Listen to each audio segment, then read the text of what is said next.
नमस्कार साथियों, आप देख रहे हैं इंडिया न्यूज का बेहद खास शो मेडिकली स्पीकिंग और मैं हूं आपके साथ समर। साथियों, दिल्ली एनसीआर में हवा की गुणवत्ता बेहद खराब हो चुकी है। हवा इस कदर जहरीली हो चुकी है कि इसके संपर्क में आने से कई गंभीर बीमारियां तक लोगों को घेर रही हैं। ये प्रदूषित हवा छोटे बच्चों से लेकर बड़े, बूढ़े, नौजवान सभी के लिए नुकसानदेह है।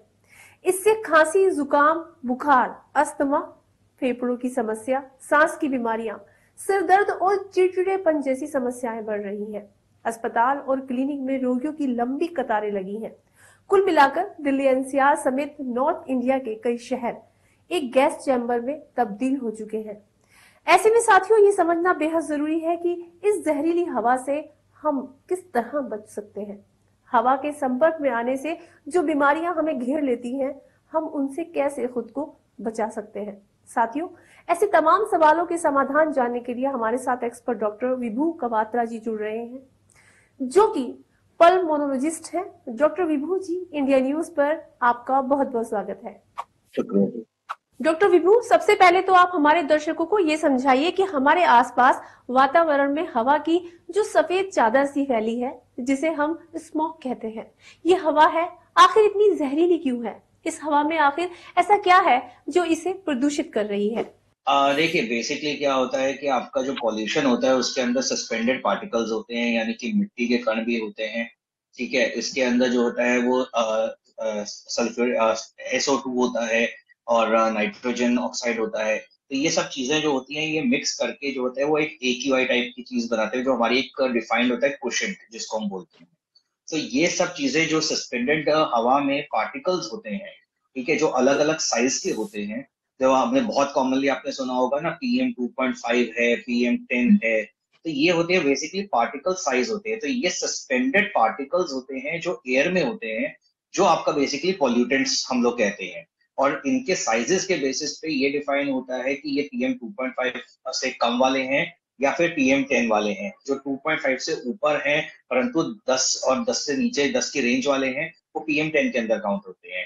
जो 2.5 या उससे छोटे वाले हैं वो 2.5 आते हैं, जो काफी डीप डेप्थ तक आपकी लंग्स के अंदर जो है वो जाकर डिपॉजिट हो सकते हैं और आपको जो है वो आपकी लंग्स में तरह तरह की इश्यूज क्रिएट कर सकते हैं। तो अब जैसे हम अगर बात करते हैं इसकी पॉल्यूटेंट्स की, तो हमारे जो गाड़ियों के जो हवा होती है, धुआं होता है, वो होता है। फिर कंस्ट्रक्शन साइट्स के जो सारी मिट्टी उड़ती है, वो सब चीजें, तो ये सस्पेंड हो जाते हैं पार्टिकल्स बेसिकली। तो ये आपके पॉल्यूटेंट्स हैं और इसी को हम जहरीली हवा बोलते डॉक्टर विभू, इस प्रदूषित हवा की वजह से लोगों को आंखों में जलन, गले में सूजन, खांसी, जुकाम, सिर दर्द और चिड़चिड़ेपन की शिकायत हो रही है। दूसरी ओर जो लोग अस्थमैटिक हैं, उन्हें सांस लेने में ज्यादा समस्या हो रही है। आप हमारे दर्शकों को ये समझाइए कि जब ये जहरीली हवा हमारे शरीर में एंटर करती है, तो हमारे शरीर के अंग कैसे रिएक्ट करना शुरू कर देते हैं। देखिए, एक बहुत सरल भाषा के अंदर बोलेंगे कि आप जो है वो अगर गाड़ी के जहाँ से विंड जो पाइप होती है, एग्जॉस्ट पाइप है, उसके आगे खड़े हुए हैं और आपके पास कभी ऐसा हुआ होगा, एक्सपीरियंस हुआ होगा कि जो ट्रक है उसने आपके मुंह पे हवा फेंकी है और एकदम ऐसा होता है कि घुटन महसूस होती है। अब वो घुटन, ट्रक तो आपके मुंह पे नहीं मार रहा, परंतु चारों तरफ जो हवा है वो उस तरीके की हवा बनती है, जिसके अंदर सस्पेंडेड पार्टिकल्स है।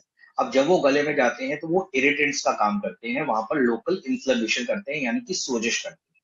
तो हमारे नाक में जा रहे हैं। अब जैसे मैं आपसे बात कर रहा हूँ तो मेरी आवाज थोड़ी भारी हो रही है, क्योंकि बात करते करते भी जो मैं ब्रीद इन और ब्रीद आउट कर रहा हूँ वो वही हवा है, प्रदूषित हवा है, जिसकी हम बात कर रहे हैं। तो उसकी वजह से क्या होता है कि गले में भारीपन, चोकिंग जैसी सिचुएशन आने लगती है। अब जो छोटे बच्चे हो गए या बड़े बूढ़े हो गए, उनको ये प्रॉब्लम ज्यादा महसूस होती है, बिकॉज उनकी जो मस्कुलर कैपेसिटी होती है वो थोड़ी कम होती है और लंग कैपेसिटी भी थोड़ी कम होती है। Over the period of time जैसे जैसे एज बढ़ती है तो लंग कैपेसिटीज चेंज होती चली जाती हैं, प्लस आपकी मसल्स भी थोड़ी वीक होती चली जाती है। एज अ रिजल्ट आपको ये सिम्टम्स ज्यादा महसूस होते हैं। ऐसा नहीं आप में ज्यादा है, पर ज्यादा महसूस होते हैं। अब रही बात जो, जब मैं कहूंगा जब ज्यादा महसूस होते हैं, मीन्स डजंट मीन कि आपको नहीं है, मुझे नहीं है, पर जो जवान आदमी है वो शायद उसके वो थोड़ा ज्यादा झेल पाता है इस चीजों को। पर आज की डेट के अंदर जो जवान व्यक्ति है या जो यंग बच्चे हैं, 13 14 15 साल वाले, उनको भी प्रॉब्लम्स महसूस हो रही है। अब रही बात जिनको एस्थमा है या जिनको सांस की किसी भी तरीके की प्रॉब्लम है, उनके लिए तो ये बहुत ही ज्यादा जहर है। क्योंकि उनका अस्थमा जो स्टेबल, हम लोग एक बात करते हैं कि अस्थमा स्टेबल है, यानी मरीज अपनी दवाई ले रहा है, गाड़ी बिल्कुल सही चल रही है, वो सडनली आपकी गाड़ी जो रहती है वो हिलने लगती है, आपकी खांसी शुरू हो जाती है, आपको प्रॉब्लम शुरू हो जाती है। अनदर थिंग इज, हम लोगों का सारा फोकस रहता है लंग्स के ऊपर। हम लोग ये भूल जाते हैं कि ये जो प्रदूषण है, ये ना ही सिर्फ लंग्स लेकिन आपकी बॉडी के हर पार्ट को डैमेज करता है। किस तरीके से, कि जैसे मैंने आपको पहले भी बताया कि अब ये है सस्पेंडेड पार्टिकल्स हैं, ये एयर के अंदर सस्पेंडेड पार्टिकल्स हैं जो आपके हवा में सारे प्रदूषण की तरह आ रहे हैं। अब ये आप जब ब्रीथिंग कर रहे हैं, ये आपकी कहीं ना कहीं खून की रिसाव में भी जाते हैं। एज अ रिजल्ट ये डिपॉजिट हो सकते हैं एंड ये आपकी हार्ट को डायरेक्टली इफेक्ट कर सकते हैं, ये आपके ब्रेन को इफेक्ट कर सकते हैं, आपकी लॉन्ग टर्म में मेमोरीज को इफेक्ट करते हैं, आपकी सोचने की शक्ति को इफेक्ट करते हैं। तो ये न्यूरोलॉजिकल, कार्डियोवास्कुलर, हर तरीके, चाहे वो हार्ट हो, लंग हो, दिमाग हो, हर चीज को इफेक्ट करते हैं। सो हम सिर्फ, हमारा डेफिनेशन एक्चुअली लंग्स के ऊपर ज्यादा रहता है फोकस, बट ये ओवरऑल पूरी बॉडी के लिए जो है वो एक जहर है। डॉक्टर विभू, ऐसे बहुत से लोग हैं जो अस्थमैटिक हैं, जिन्हें सांस संबंधी रोग हैं। ऐसे लोगों के लिए तो वायु प्रदूषण जहर है। आप हमारे दर्शकों को ये बताइए कि लोग ऐसा क्या करें ताकि इस जहरीली हवा के प्रकोप से खुद को बचा सके। देखिए, सबसे पहली चीज ये है कि अननेसेसरली बाहर बिल्कुल मत जाइए, जहां तक हो सकता है। ठीक है, जितना हो सकता है आप घर के अंदर रहिए। एयर प्योरीफायर्स हैं काफी मार्केट के अंदर, तो आप एयर प्योरीफायर्स का इस्तेमाल कर सकते हैं। आजकल प्लांट्स आते हैं कुछ जो आपके एयर प्योरिफिकेशन करते हैं ना नेचुरल वे, वो आप यूज कर सकते हैं। सो आपको अपने घर के एनवायरनमेंट को पहले तो सेटल करते हैं। दूसरी चीज जो बहुत जरूरी है वो ये है कि आपकी जो मेडिसिन आपको डॉक्टर ने दी है, मेक श्योर कि आप वो मेडिसिन प्रॉपरली लें। क्योंकि आप अक्सर देखते हैं ना कि चल यार अब तो मैं ठीक चल रहा हूँ, थोड़ी दवाई को कम कर लेते हैं, तो वो सारा काम नहीं करना है। You have to stick to your medications completely. हो सके तो आप अपने डॉक्टर के साथ फोन पे या ऑनलाइन कांटेक्ट करने की कोशिश कीजिए एंड जस्ट से कि भाई ठीक है, आपको अगर कोई भी इशू हो रहा है तो इमीडिएटली कांटेक्ट कीजिए। और अगर नहीं है, आप एटलीस्ट डॉक्टर के साथ टच में रहिए अगर आप काफी टाइम से आपका रिव्यू नहीं हुआ तो। कारण ये है कि अगर आपको इमीडिएटली प्रॉब्लम होगी तो आपके डॉक्टर को पता है कि आपका करंट स्टेटस क्या है, तो it's going to be easier for him also to manage you, अगर घर पे भी मैनेज करना पड़ा। दूसरी चीज क्या है, फ्रूट्स ज्यादा खाइए, जितना हो सकता है आप फ्रूट्स खाइए, फ्लूइड्स ज्यादा लीजिए, अच्छी डाइट लीजिए। इसके अंदर ये है कि आप हाई प्रोटीन डाइट वगैरह भी लेते हैं, प्लस जो फ्रेश फ्रूट्स होते हैं, विटामिन सी, विटामिन ई, इन चीजों को आप ज्यादा लीजिए, जिसको हम सुपर फूड्स कहते हैं। ठीक है, ब्रोकोली हो गया, टमाटोज हो गए, ये सब चीजें आप ज्यादा लीजिए। So they are good for overall health. जो आपकी ओवरऑल जिसको कहते हैं ना कि अच्छा खान पान आपकी बॉडी के लिए चाहिए, वो खान पान आपको करना है।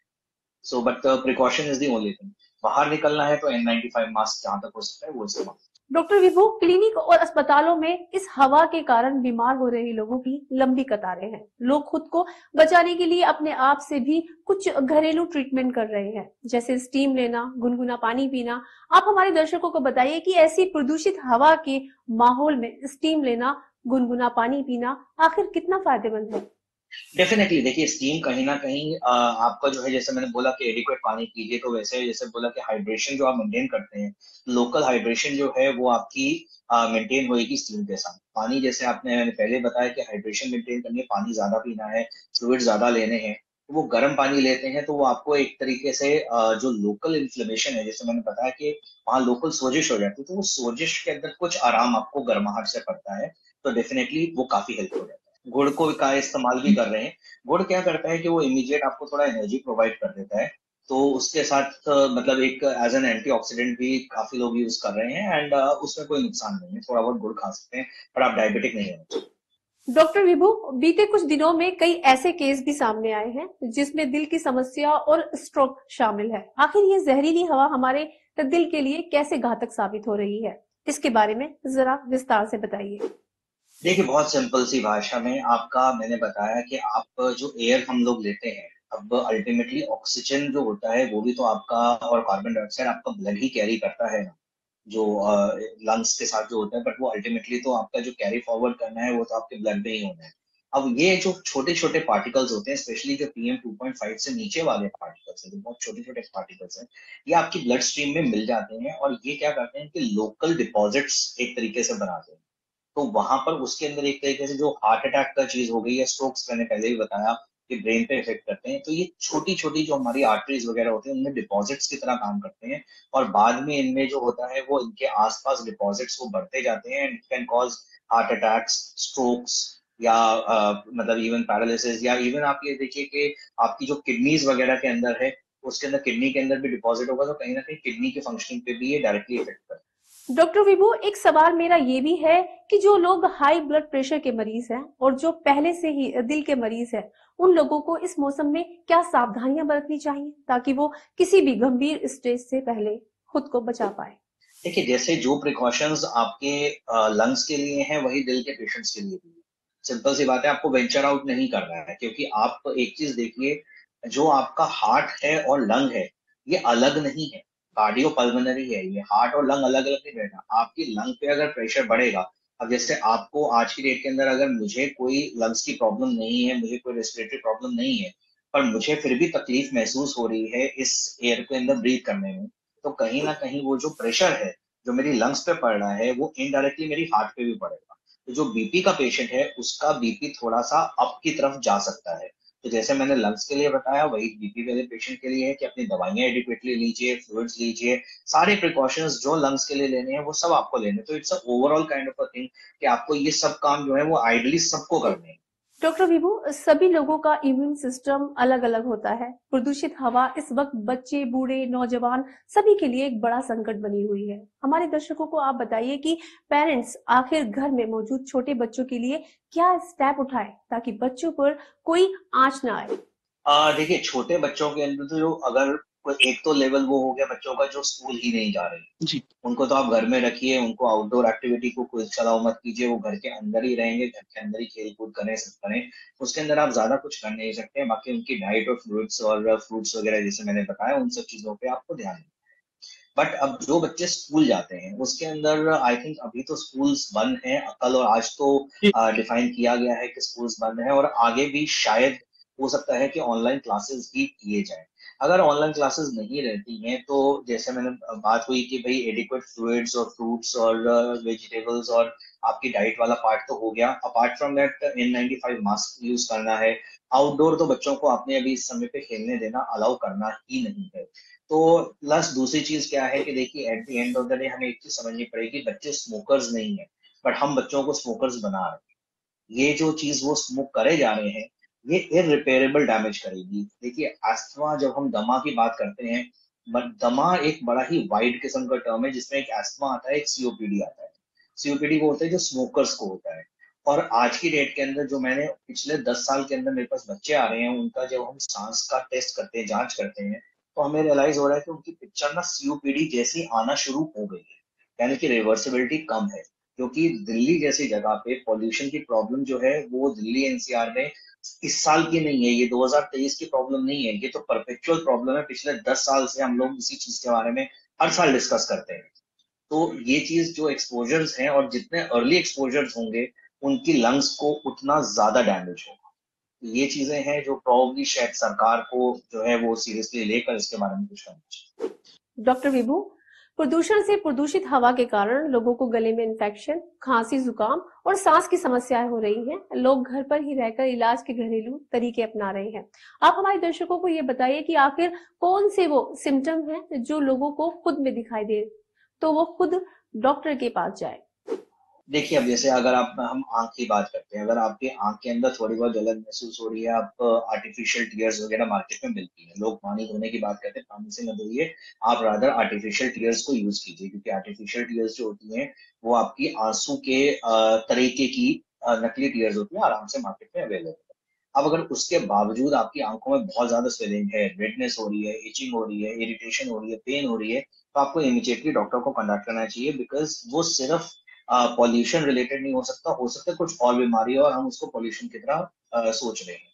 दूसरी बात है, जैसे लंग्स का मैंने आपको बताया कि अगर आपको थोड़ी गले में खराश है या सांस में थोड़ा ऊपर नीचे थोड़ी महसूस हो रही है फील, तो तब तक तो ठीक है। परंतु अगर जैसे आपका अस्थमा के केसेस हैं या सीओपीडी केसेस हैं जिसके अंदर आपको पता है कि भाई मेरी बीमारी चल रही है और मुझे तकलीफ हो रही है, तो चाहे आप ऑनलाइन ही सही, पर अपने डॉक्टर के साथ कॉन्टैक्ट कीजिए इससे पहले कि आपकी हालत ज्यादा बिगड़े। अगर आपको खांसी जो है वो थोड़ी बहुत है, थोड़ी सी ठसका सा है तो परेशानी नहीं है, परंतु अगर इंट्रैक्टेबल सी कफ है कि लगातार कॉफिंग हुए जा रही है, सांस लेने में बहुत तकलीफ हो रही है, सांस में से साई साई की आवाजें आ रही हैं कुछ है, तो आपको इमीडिएटली डॉक्टर के पास जाना। अब चेस्ट पेन अगर आपको होता है किसी भी पॉइंट पे, तो इसको कृपा करके ये मत सोचिए कि यार मेरे को तो एसिडिटी हो रही है, मुझे गैस हो रही है। चेस्ट पेन किसी भी समय पे या भारीपन चेस्ट में, आप इमीडिएटली डॉक्टर के पास जाइए, एक बार अपने आप को क्लियरेंस करवा लीजिए। हो सकता है कि ये पॉल्यूशन की वजह से माइनर चीजों पर हो सकता है ये हार्ट अटैक, ऐसा नहीं होना चाहिए। और ये चीज अब आज की डेट में आई थिंक बेमानी हो गई है कि हम कहते हैं यार हार्ट अटैक तो वही ओल्ड एज में होता है। अब तो हम पीछे केसेस देख चुके हैं कि गुजरात में गरबा के टाइम पे 12-13 साल के बच्चों को भी हार्ट अटैक हुआ है। किसी तो आई थिंक ये बेमानी बातें हैं कि मेरे को इस एज पे हो नहीं सकता, तो किसी भी एज पे कोई भी प्रॉब्लम हो सकती है। अगर आपको बॉडी में कहीं पे भी वीकनेस महसूस हो, कि हाथ में पैरों में कहीं पे भी वीकनेस महसूस हो, इमीडिएटली जाकर अपने डॉक्टर से मिलिए, बिकॉज ये स्ट्रोक का लक्षण हो सकता है। ये मतलब कोई भी चीज जो थोड़ी भी एबनॉर्मल लग रही है तो प्लीज आप कॉन्टैक्ट कर लीजिए। डॉक्टर विभू, रोजाना का एयर क्वालिटी इंडेक्स लोगों को डरा रहा है। ऐसे में आप हमारे दर्शकों को ये समझाइए कि जो लोग स्वस्थ हैं वो घर पर रहकर क्या कर सकते हैं ताकि वो खुद को सुरक्षित रख सके। जो लोग सांस संबंधी रोगों से पीड़ित हैं वो घर पर रहकर या घर से बाहर कैसे खुद को कैरी करें जिससे उन्हें कोई दिक्कत ना हो। देखिए इसके अंदर क्या है कि घर के अंदर तो जैसे डाइट वगैरह वो सब चीजें हैं ही हैं, प्लस एक चीज मैं हमेशा कहता हूँ कि अननेसेसरली अपनी मर्जी से कफ सिरप्स या कफ सप्रेसेंट्स इस टाइप की चीजें मत लीजिए। हो सकता है कि आपको क्योंकि कई सारे कफ सिरप्स होते हैं जो ब्रोंकोडायलेशन यानी कि लंग्स को खोलने के लिए तो काम आते हैं, बट उनके साइड इफेक्ट होते हैं कि वो हार्ट बीट को बढ़ा देगा। अब पता चले कि आप तो जाकर अपनी मर्जी से खरीद लाए, बट आपको उसका साइड इफेक्ट पता ही नहीं है, तो उसको मिसयूज मत कीजिए। तो बेटर तो ये रहता है कि आप अपने देसी जो है काढ़ा वगैरह ले लिया, आपने फ्लूइड्स वगैरह ले लिए, स्टीम ले ली, गर्म पानी पी लिया, वो चीजें। बाहर निकलते हैं तो ऑब्वियसली आप मास्क का इस्तेमाल कीजिए। इनहेलर जो होता है वो आप अपने डॉक्टर के साथ एक बार बात करके, आप इनहेलर जो होते हैं वो एसओएस इनहेलर्स भी होते हैं, यानी कि अगर ज्यादा तकलीफ है तो आप यूज कर सकते हैं, तो वो इनहेलर्स अवेलेबल हैं, तो आप उनका भी इस्तेमाल कर सकते हैं। बट वो सिर्फ वेल डिफाइंड होना चाहिए, कि आपको पता होना चाहिए आपने डॉक्टर से बात की है, कितना यूज करना है, कब यूज करना है, वो आपको आपके डॉक्टर जो है वो आपकी कंडीशन के हिसाब से बता। डॉक्टर विभू, आपने बहुत ही आसान और सरल भाषा में हमारे दर्शकों को प्रदूषित हवा से हो रही बीमारियों से बचने के तरीके बताए। आपका बहुत बहुत शुक्रिया। मैं उम्मीद करती हूँ कि हमारे दर्शकों को आपके द्वारा दी गई सभी जानकारियां बहुत काम आएंगी।